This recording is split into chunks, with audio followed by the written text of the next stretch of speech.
Dead Black, Shalom L'Chaim, purified drinking water, they got it, is out there. This next video is about the 6-day war. Like I said, all day today, I got this on, so all these videos with this on right here is about that Israel Palestine stuff, man.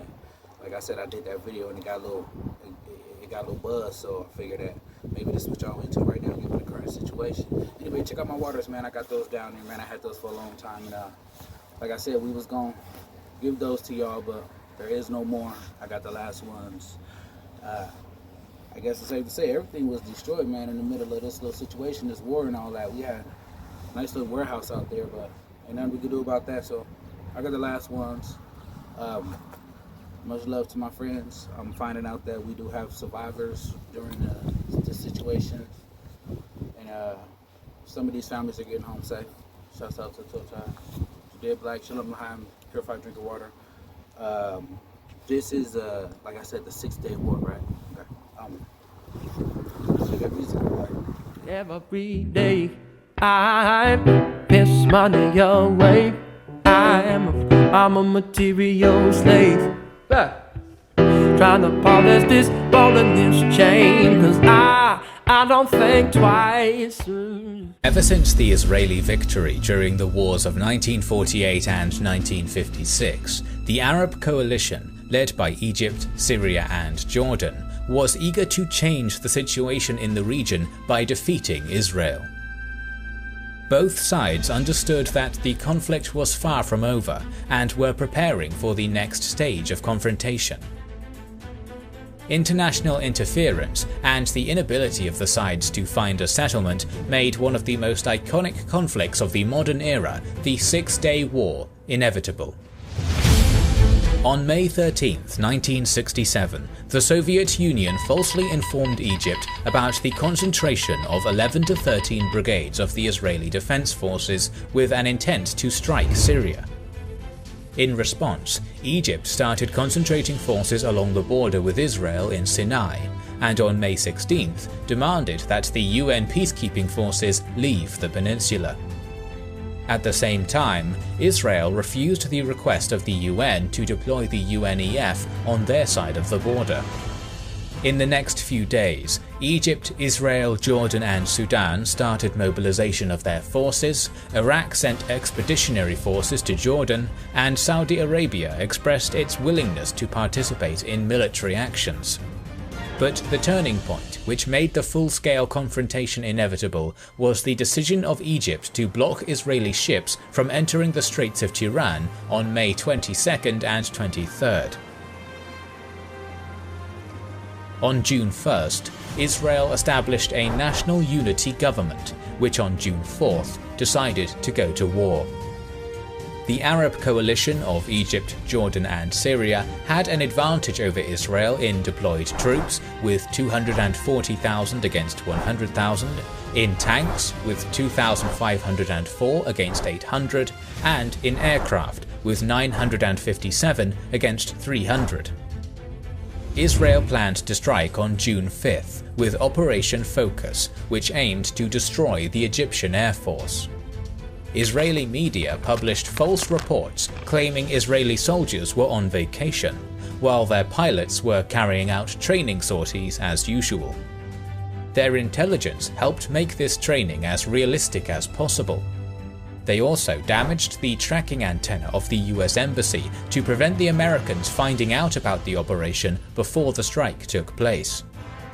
The Israeli pilots were informed about the start of the operation only 5 hours in advance. At the same time, the Egyptian air defense system was effectively off on June 5th. Nearly 200 Israeli aircraft attacked 14 Egyptian airfields and caught them absolutely off guard. 338 Egyptian aircraft were destroyed and 100 pilots were killed within 3 hours. The Jordanian and Syrian air forces attacked Israel in retaliation at 11 AM on June 5th. The response of the Israeli Air Force was to attack their airfields, which led to the destruction of all 28 Jordanian, 53 Syrian and 10 Iraqi planes. Operation Focus was a decisive success. Israel lost only 19 planes in this operation and guaranteed its total air dominance for the rest of the war. The ground war was taking place on 3 fronts: the Sinai front, the Jordanian front, and the Syrian front. On the Sinai front, the Egyptian forces consisted of 7 divisions, 4 armoured, 2 infantry, and 1 mechanized infantry. Egypt had 100,000 troops and 900 to 950 tanks in the Sinai, so Israel concentrated 3 divisions consisting of 6 armoured, 1 infantry, 1 mechanized infantry and 3 paratrooper brigades for a total of 70,000 men and 700 tanks along this front. Israel's plan was to catch the Egyptians off guard by attacking simultaneously with airstrikes, and attacking through the northern and central routes in the Sinai Peninsula instead of the central and southern routes used during the Sinai War.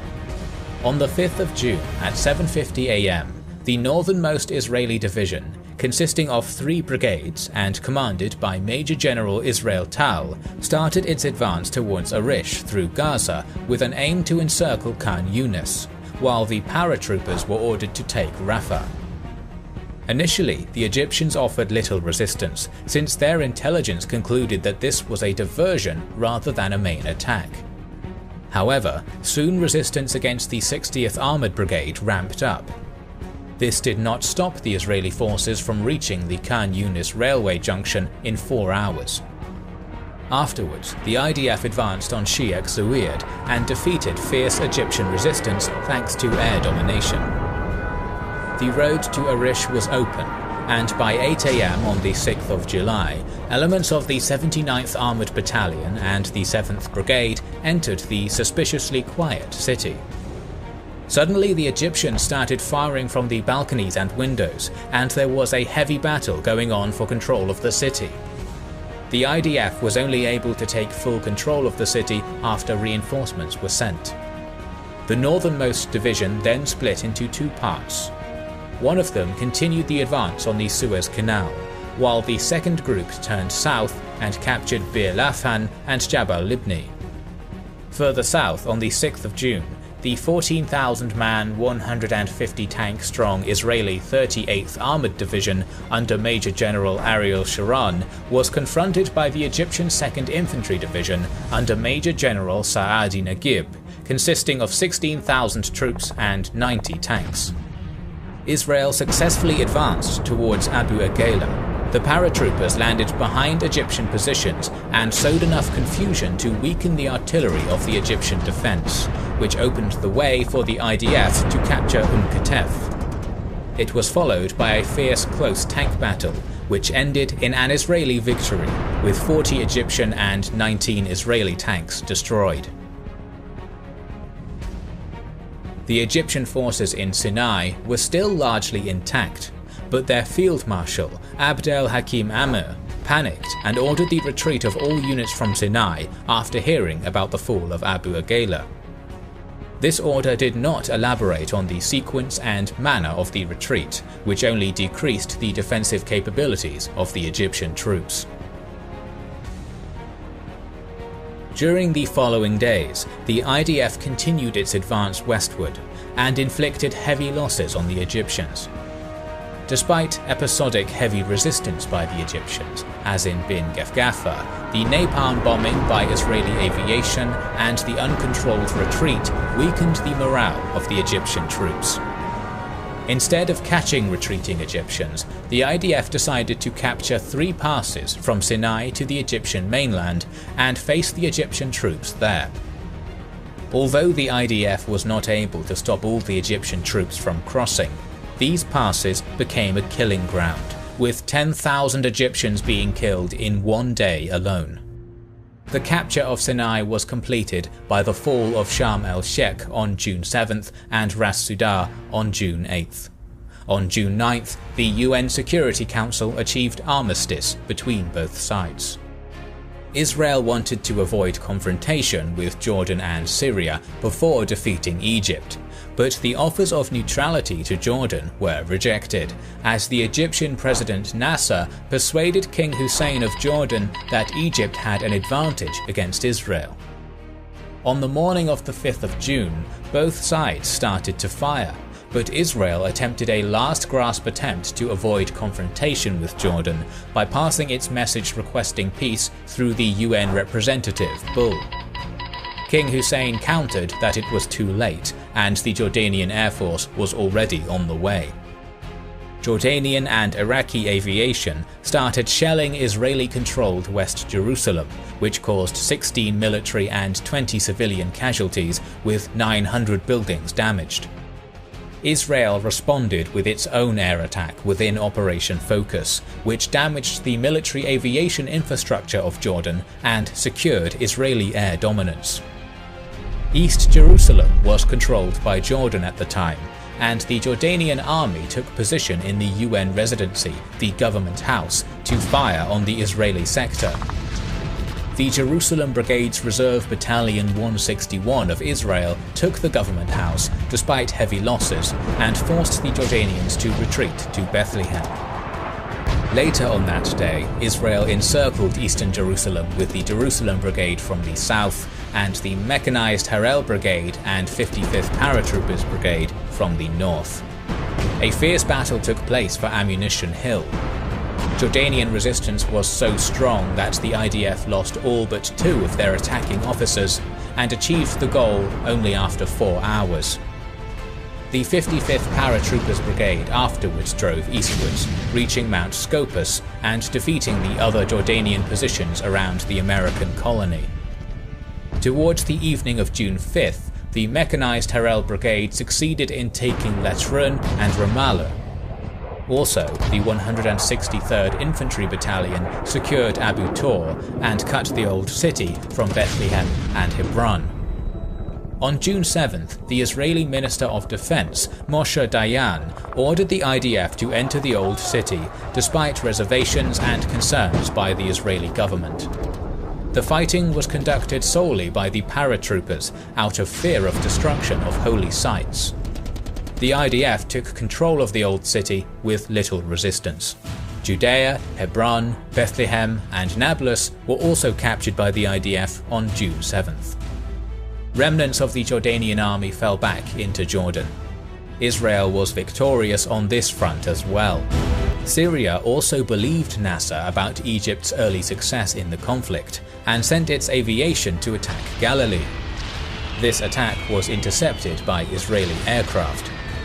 A minor ground attack was also attempted by the Syrians, hoping to capture the water plants at Tel Dan, Dan, and Shia Yashuv. This was repulsed by the IDF as well.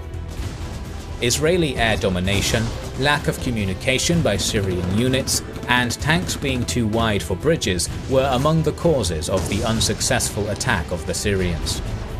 This caused them to abandon any attempts to make ground offensives on Israel, and airstrikes were chosen as their method instead. However, on the evening of June 5th, Israel struck Syrian airfields as part of Operation Focus, destroying 2/3 of the Syrian Air Force and forcing the rest out of the conflict. The Israeli leadership was unsure whether to attack Syria or not. On one hand, Syria was using the Golan Heights to shell Israel. On the other hand, it would have been a literally uphill battle against a fortified enemy. But intelligence about weakened positions of Syria in general, and in Golan Heights in particular, led Dayan to order an offensive on Golan without government authorization. The Israeli offensive started with airstrikes, which severely damaged the defensive infrastructure and morale of the Syrian army. The 8th Armoured Brigade, led by Colonel Albert Mandler, advanced into the Golan Heights from Givat Haim. Heavy fighting in unfavourable terrain led to numerous casualties on both sides, but with the help of their aircraft, the IDF ultimately captured the Zora, Kala, and Ein Fit fortresses. In the central sector, the Israeli 181st Battalion captured the strongholds of Dardara and Tel Hilal after fierce fighting. By the evening of June 9th, Israel reached the plateau, which allowed reinforcements to join them. By dawn, Israel had 8 brigades ready for an assault on the second line of defences. Soon, a ceasefire was negotiated around the so-called Purple Line. By the 11th of June, all military actions stopped. up to 983 Israelis, 15,000 Egyptians, 700 Jordanians and 2,500 Syrians were killed in action. Israel gained a huge victory. It seized the Gaza Strip, the Sinai Peninsula, the west bank of the Jordan River, including East Jerusalem, and the Golan Heights. About 1 million Arabs were placed under Israel's direct control in the newly captured territories. The Israeli victory came as a result of more efficient military leadership, better preparation of troops, and intelligence. But the Six-Day War was by no means the last conflict, and merely 6 years later, the confrontation escalated into another war.